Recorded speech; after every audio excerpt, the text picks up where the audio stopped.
It's been a devastating ordeal for the hundreds of residents of this high-rise apartment in North York. Raging flames engulfed the building last night, and despite the tireless efforts of firefighters, one person was killed as dozens of people watched in horror.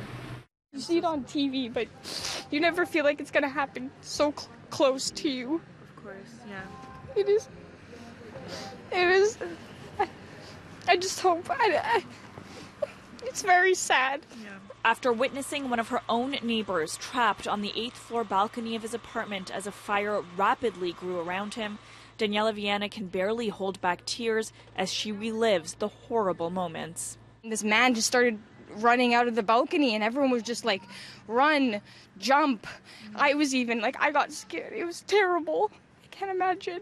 It's very scarring. Of course. I felt so bad for him. Everyone was telling him to jump. People were getting mattresses from the garbage so he could just run. It was terrible.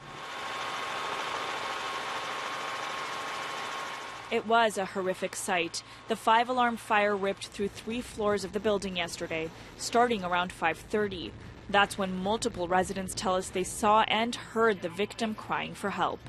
He was flinging his arms, he was screaming for help, and we're all telling him, yelling, saying, please get over to the other balcony. And then all of a sudden he sunk down. That was the last we saw of him. The body wasn't discovered until 1 a.m. after the fire was brought under control.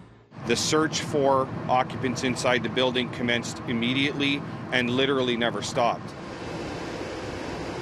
Today, in the aftermath, the extensive damage to the building visible from the outside. Officials have determined the fire originated in Unit 808, where the victim was located. Unfortunately, given the heavy flames and the circumstances in the unit of origin and a couple in the vicinity, we simply were not able to get into those suites until such time as the crews had suppressed the fire. Meanwhile, more than 300 people have been forced out of their homes, dozens gathering at Driftwood Community Center today, set up as an emergency shelter last night. There is food, there is water, there is coffee. Some residents were allowed to return home for 5 minutes to gather what belongings they could and leave.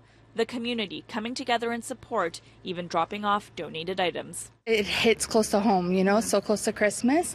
The investigation into the cause of the fire is ongoing, and the victim has been transported for a post-mortem.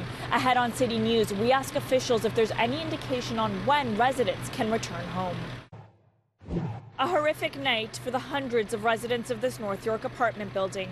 Earlier in the show, we told you about the raging fire that forced them out of their homes and resulted in the tragic death of at least one person. We know that engineers and electrical crews have been here assessing the damage all day, and today we asked officials if there's any indication on when residents can return home based on what they've seen inside so far. Significant damage, obviously from the 7th floor up to about the 8th or 9th floor. We've got significant fire, smoke damage. So that all needs to be addressed by the appropriate authorities to make sure that it's going to be able to be safe for people to go in. But definitely the 8th floor is going to be inaccessible for a significant period of time. As of tomorrow, we're going to be starting the process of relocating a lot of these residents to York University, where we'll be able to look after them for a little bit period longer until the building is able to a point where we can start relocating people back in. The cause of the fire is still under investigation, but officials have determined that it originated on the 8th floor where the victim was located. We'll have updates on this story throughout the night on our website, citynews.ca.